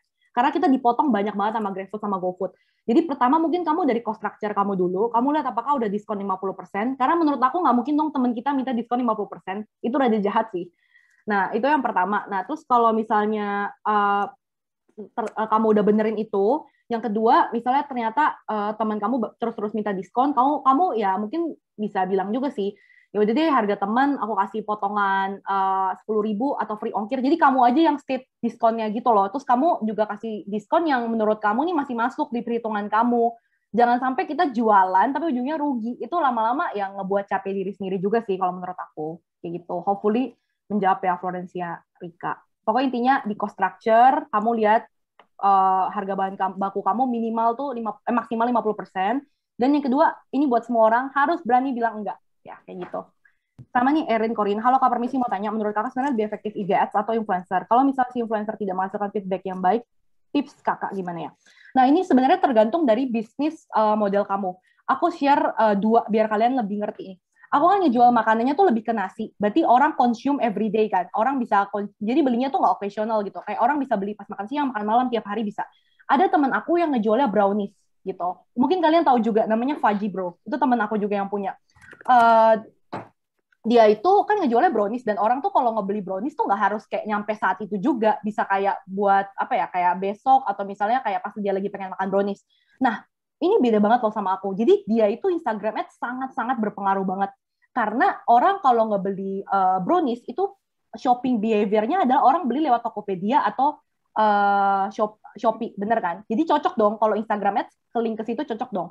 Sedangkan kalau aku, orang pas misalnya Instagram Ads itu datang pas jam 3 sore. Nah, dia kan nggak lagi pengen makan, karena biasanya makan siang atau makan malam. Jadi pas dia swipe up linknya ke GoFood sama GrabFood, mungkin kurang efektif gitu loh. Dia mungkin cuma mikir, oh ya nanti buat nanti aja deh. Cuman nantinya mungkin dia lupa gitu pas dia udah mau beli lagi kayak gitu kan. Nah, jadi kalau buat kayak aku, lebih bagus adalah strategi aku fokusnya tuh sebenarnya lebih ke influencer sama lebih ke GrabFood sama GoFood gitu. Influencer pun kalau nge-post kalau bisa deket-deket jam makan siang atau jam makan malam gitu. Jadi ikut promo di GoFood GrabFood tuh masuk buat aku. Nah, kalau untuk yang brownies ini, Instagram ads-nya dia keluar banyak loh, kayak bisa puluhan juta juga per bulan dan itu sangat-sangat works banget buat bisnisnya dia kayak gitu. Karena itu purchase behavior-nya adalah orang kalau mau beli brownies kapan aja nggak apa-apa. Karena ya buat nyampenya buat besok, bisa dimakan besok juga. Nah gitu. Jadi kalau menurut aku, kamu lihat dari bisnis model kamu dan coba-coba aja. Aku pun nyoba semua, believe me, aku nyoba semua marketing strategi di awal sampai akhirnya tahu mana yang cocok buat aku. Oke, nah berikutnya dari Nur Anis, semoga menjawab Erin Korina dan Nur Anissa nih ada pertanyaan, bagaimana sih langkah awal untuk menjadi seorang entrepreneur? Tentu saja gampang ya, untuk menjadi entrepreneur mulai aja dulu. Jawabannya mulai aja dulu dari apa yang kalian bisa, nggak usah kayak apa ya, kocek terlalu besar tuh nggak usah. Aku sama temen aku tuh yang tadi sama-sama yang jualan brownies, sama-sama mulai dari dapur kita sendiri dengan mbak yang kita punya. Terus habis itu kayak dari HP kita, dari untuk foto juga dari teman-teman kita yang mereka juga emang punya photoshoot studio dan murah gitu loh, harganya masih bisa masuk budget kita. Jadi kayak mulai aja dulu gitu. Yang penting mindset kamu dari awal tahu it's going to be hard gitu. Dan jangan cepat menyerah. Semoga menjawab Nur Anissa. Kalau Kak saya mau bertanya, lebih mudah mana antara menjual makanan yang banyak rupanya atau menjual makanan yang hanya serupa? Maksudnya banyak rupa tuh banyak jenisnya gitu ya. Kalau dari aku, ini sih, selalu mulai dari yang simple dulu aja. Misal contoh gini, instead of kamu menjadi pemenang di beberapa jenis makanan, contohnya kayak misalnya, contohnya kayak tipikal restoran yang ada banyak menu gitu, terus kita jadi bingung gitu fokusnya di mana. Nah, kalau dari aku tuh selalu prefer kamu fokus aja ke satu jenis menu dulu. Kayak misalnya Eat Proklof, ya udah kita kalau Eat Proklof udah tahu pasti jualannya babi. Fajibro jualannya brownies, pokoknya ayam jualannya ayam. Jadi mendingan fokus dulu, dan tiap bisnis kayak kita itu yang baru memulai dengan modal yang nggak terlalu banyak, kita harus punya satu winning produk yang orang-orang tuh suka, yang orang-orang tuh kalau misalnya ingat, misalnya contoh samcan goreng, oh ingatnya Eat Proklof kayak gitu, atau brownies misalnya tadi Fajibro, atau misalnya ayam misalnya pokoknya ayam kayak gitu. Jadi udah mulai dari satu. Karena aku lihat ada beberapa teman aku juga yang dia sekali buka PO banyak banget, udah jualan puding, jualan kayak siomay, jualan nasi bakar juga. Nah itu tuh kayak menurut aku sih jujur itu nggak sustain, karena orang ketika mikirnya nasi bakar ya mereka kan beli di yang nasi bakar udah pasti enak. Ketika beli puding mungkin di nasi puding yang udah beli puding yang udah brandnya udah terkenal. Jadi fokus ke satu aja kayak gitu. Semoga menjawab ya Imelda. Sama berikutnya, Kak, mau tanya lagi, jika ada dana lebih, seandainya dana kurang dari 10-15 juta dan situasi masih pandemi gini, bila usaha pemula itu mending beli brand yang sudah terkenal atau membuka brand sendiri dengan hasil yang sama? Oke, maksudnya kamu kayak buka franchise gitu ya? Oke, 10-15 juta itu sebenarnya more than enough, sangat lebih dari cukup untuk memulai bisnis kamu dari rumah. Dan setahu aku, untuk franchise sendiri, kalau misalnya emang kamu bisa ketemu ya, franchise yang harganya 10-15 juta, menurut aku pribadi, jadi ini menurut aku pribadi ya, kalau salah ya udah gitu, karena ini menurut aku pribadi, aku nggak merasa itu sustain. Karena biasanya franchise yang udah terkenal, let's say kayak Kopi, Janji Jiwa, atau misalnya Kulo, atau misalnya kayak yang lagi terkenal tuh sekarang Croffle Beer Me Butter ya, kayak gitu, itu franchise-nya pasti mahal. Karena dia udah punya brand yang sangat kuat, kelihatan nih laku banget, omsetnya juga udah kelihatan, makanya dia bisa jual harganya juga mahal. Tapi kalau di bawah itu, misalnya kayak boba-bobaan atau teh-tehan yang masih kurang jelas brandnya, itu kamu jangan berharap kamu franchise ke mereka pasti untung loh. Enggak. Kayak brandnya mereka aja tuh belum pernah kedengeran, terus track record history orang-orang yang pernah buka itu tuh sebelumnya gimana sih? Belum lagi kalau dia nggak ada, belum lagi ya, kalau misalnya dalam Tebet, misalnya contoh kan aku tinggal di Tebet ya, kayak di Tebet aja mungkin yang buka 3-5 orang, nah itu lebih mati lagi. Jadi kayak persaingannya lebih ketat. Nah kalau dari aku sih prefer, kalau ngomongin tentang long term ya, kita bukan ngomongin 1-3 bulan, itu kita ngomongin yang bisa jadi penopang hidup kamu di 3-5 tahun sampai 10 tahun ke depan, buka brand kamu sendiri aja. Tapi akan jauh lebih sulit memang dibandingin kalau kamu buka franchise. Cuman di long term, long run-nya atau di waktu lebih panjang itu pasti akan lebih baiklah buat kamu. Nah, semoga menjawab ya untuk Florencia Rika. Nah, ini Vimala Ilin lucu banget, maaf izin ke toilet. Nah, oke, berikutnya ke David Kusuma. Bagaimana masa depan bisnis food and beverage pasca pandemik nanti? Apakah digitalisasi bakal berperan penting dalam kemajuan usaha kita? Tips branding yang tepat untuk UMKM di masa pandemi kira-kira seperti apa? Cara marketing yang tepat untuk promosi usaha makan? Oke. Ini aku jawab satu dulu aja ya. Pasca pandemi ya, pasca pandemi itu berarti kurang lebih mungkin di pertengahan tahun 2022 itu mungkin pasca pandemi ya, karena kita udah booster shot juga kayaknya kan di 6 bulan awal nanti tahun depan. Tetap akan meningkat. Jadi kalau kamu tadi lihat, aku ada kasih beberapa data. Data ketiga yang dipredik sama Google, Temasek, and Bain, itu a very big company in the world. Mereka juga udah predik bahwa online food delivery itu especially di Indonesia akan boost tiga kali lipat di tahun 2025 nanti. Kalau ditanya kenapa kok tetap online delivery itu bisa tetap melejit, jawabannya adalah karena pertama kita udah 2 tahun mengalami pandemi, jadi orang tahu bahwa orang udah mulai terbiasa dengan apapun tuh pesan online aja. Karena sekarang kan bisa dibilang mobilisasi itu penting ya, kayak harus pindah kemana-mana. Terus belum lagi kalau kita mau makan dine-in juga kadang mungkin restorannya penuh ataupun macet segala macam. Jadi online delivery itu menjadi sesuatu yang convenient gitu loh buat tiap orang untuk pesan gitu. Dan kayak kamu mau lagi di rumah, kayak kamu mau lagi dimanapun, kayak ya pasti online delivery lebih gampang untuk online delivery dong. Jadi kalau ditanya masa depan bisnis food untuk secara online delivery itu tetap akan meningkat. Kalau food online delivery atau offline tentu saja terus akan meningkat karena manusia pasti terus akan makan gitu, dan apalagi jumlah penduduk juga makin banyak. Jadi pasti bisnis food tuh termasuk yang salah satu yang pasti akan terus meningkat kayak gitu. Nah, kalau tips branding yang tepat di masa UMKM di masa pandemi ini kira-kira seperti apa? Branding tuh sebenarnya ada banyak macam ya. Yang penting sesuaiin aja sama target market kamu gitu. Target market kamu anak muda, ya udah berarti kontennya lebih ke anak muda. Terus makanan kamu jenis siapa ya, kayak gitu aja kayak gitu. Nah, cuman kalau aku lihat sih sebenarnya makin kesini sih sebenarnya foto yang bagus, visual yang bagus, sama caption yang engaging ke audiensnya itu biasanya lebih work sih. Aku pun still working with that gitu di social media aku. Tapi kalau belajar dari banyak yang sukses sih brandingnya seperti itu ya, lebih ke banyak foto, nggak terlalu banyak ilustrasi kayak gitu. Dan video, the power of video is really powerful. Apalagi emang Instagram dengan adanya Reels, dia mau fokus memang ke video kan. Jadi in the future, I guess video bakal lebih efektif sih. Cara marketing yang tepat untuk promosi usaha makanan seperti apa? Apakah fotografi dan digital skill lainnya bisa dimanfaat? Of course, iya. Tantangan dan inovasi apa yang nanti harus kita lakukan pasca pandemi? Ini aku udah pernah alamin sebelumnya, yaitu pas PSBB, itu rame banget. Tiba-tiba pas ada peraturan di mana semua restoran udah boleh buka, itu pasti ada penurunan di online delivery. Kalau ditanya reasonnya kenapa, of course karena competition-nya kembali lagi jadi banyak gitu. Jadi kalau apa yang harus dilakukan pasca pandemi, restoran udah pada buka, kompetisinya akan semakin gila kayak gitu. Nah, makanya aku pun di restoran pertama itu Ghost Kitchen, di restoran kedua tuh bisa dine in. Karena dine in pun tuh juga berpengaruh sangat besar juga buat omset revenue stream aku kayak gitu. Nah, semoga menjawab untuk David Kusuma. Jihan Valentina, apakah pembisnis sukses harus sekolah tinggi? Walaupun seseorang itu aja masih susah buat makan, thank you. Oke, ini a very interesting question ya. Dari aku jawabannya of course enggak. Jadi banyak banget kok pembisnis sukses yang nggak sekolah tinggi, dia cuma sekolah SD, SMP, SMA, juga dia bisa sukses. Cuman menurut aku tuh kembali ke orangnya sendiri ya. Kayak aku jujur ada mimpi S2 gitu.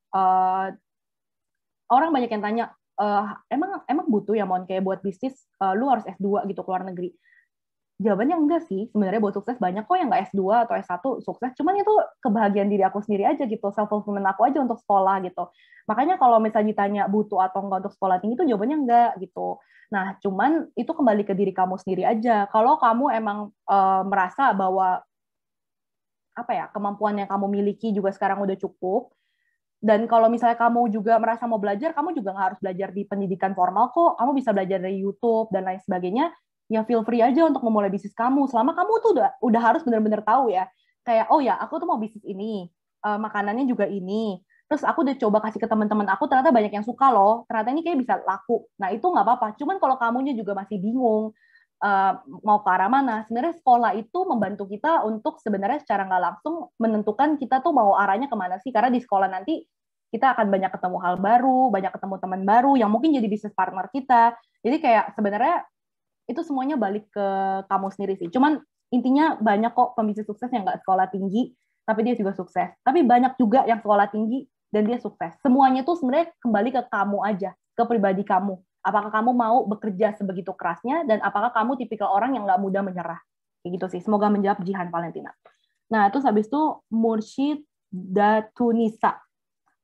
Izin bertanya Kak, di masa pandemi ini media promosi yang paling efektif untuk meningkatkan penjualan apa sih?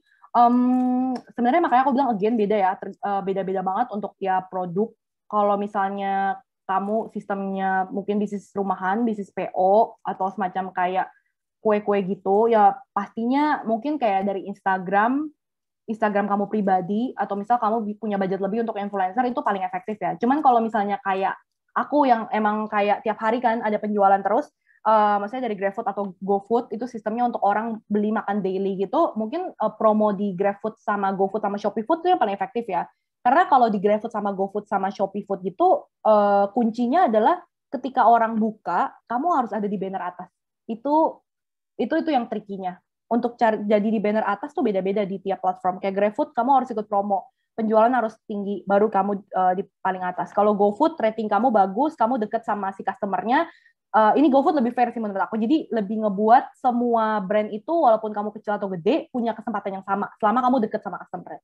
Kalau ShopeeFood, aku belum terlalu explore, tapi kemungkinan kayak GoFood sih, kalau yang ShopeeFood. Jadi, kalau izin yang paling promosi, menurut aku tergantung makanan kamu. Tapi Instagram itu termasuk yang biasanya berhasil banget sih buat jualan gitu. Jadi maksimalin aja di Instagram. Kalau TikTok jujur aku masih merasa belum ya kalau TikTok untuk jualan makanan. Grand opening untuk usaha seperti rumah makan tradisional gitu seperti apa ya tips grand opening? Sama aja sih kalau menurut aku kayak aku. Jadi kayak ya udah minta temen kamu kayak sebanyak mungkin, kalau kamu bisa kayak minta 200 teman kamu, minta aja ngepost gitu loh semuanya. Tapi inget ya, kayak buzzer itu nggak akan selalu berhasil kalau poster IG story-nya tuh nggak menarik. Maksudnya gimana? Kayak misalnya contoh, kayak yang tadi aku bilang, fotonya juga nggak kelihatan bikin ngiler, kontennya juga nggak jelas, pas mereka ngebuka Instagram kamu fotonya baru 1 biji. Nah itu nggak. Jadi buzzer itu atau minta teman-teman kamu ngepost secara waktu bersamaan tuh perlu disiapkan matang-matang ya. Nisa, jadi kayak Instagram kamu juga pastikan udah fotonya udah lumayan banyak lah gitu untuk menu kamu apa sih sebenarnya gitu. Terus satu sisi juga di posternya juga kelihatan lah menu-menu kamu yang andalan kamu tuh yang kelihatan enak tuh apa kayak gitu. Nah terus oke, Meta udah keren tadi jawabannya udah ya. Terus oke, udah palingan udah itu aja sih yang nanya di kolom chat. Semoga jawabannya membantu. Pokoknya semangat selalu. Ini aku nggak akan selalu pernah berhenti ngomong bahwa buat bisnis itu susah. Yang penting kalian jangan terlalu cepat menyerah. Kalau katanya Bong Chandra, ketika mau menyerah itu ingat aja bahwa kesuksesannya itu cuma 30 cm di depan kepala kamu. Jadi ketika kamu menyerah, kamu ingat ini sebenarnya udah deket loh sama mencapai kesuksesannya. Biar kamu nggak mudah menyerah. Selalu punya support system, dan yang paling penting selalu bawa perjalanan kamu atau bisnis kamu dalam doa ke Tuhan. Itu aja sih. Sekian dari aku. Thank you all. Oke, terima kasih buat Kak Monica atas jawaban-jawabannya yang sangat insightful tadi ya. Nah, karena waktu Q&A kita ini udah habis, jadi kita udahin dulu. Semoga semua pertanyaan yang ditanyakan tadi dapat terjawab dan materi yang disampaikan dapat dipahami dengan baik ya. Nah, tapi untuk teman-teman yang masih punya pertanyaan, jangan berkecil hati dulu, karena teman-teman juga bisa banget tanya lagi lewat grup yang udah kita buat, dan teman-teman juga bisa drop pertanyaan dan berdiskusi melalui forum yang ada di website Eskalmer. Untuk Kak Monica mungkin boleh menyampaikan pesan-pesan terakhir sebelum kita tutup. Oke, pesan terakhir aku apa ya? Oh ya, bagi yang mungkin merasa ada hal yang bisa dipelajarin, jangan lupa bisa share di Instagram, nge-tag aku, bisnis aku @proklov atau Kopinya Ayam, dan juga Eskamers. Nanti kalau misalnya 3 yang paling menarik, mungkin aku pilih untuk aku kirimin juga makanan dari brand aku. Itu aja sih paling. Thank you so much. Senang sih hari ini bisa sharing-sharing bareng kalian. Mungkin dari aku terakhir, dimanapun kalian berada, jangan lupa vaksin. Kalian sendiri, keluarga, papa, mama, semua teman, best friend, semuanya kalian suruh vaksin. Karena it is the only way to end this pandemic. Jadi dengan vaksin.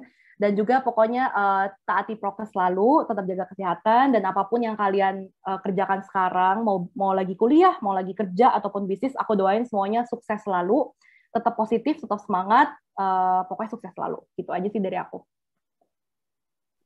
Ya, terima kasih Kak Monica. Nah, sebelum kita tutup acara kita pada sore hari ini, aku mau kasih tahu info yang sangat penting banget yang harus kalian simak.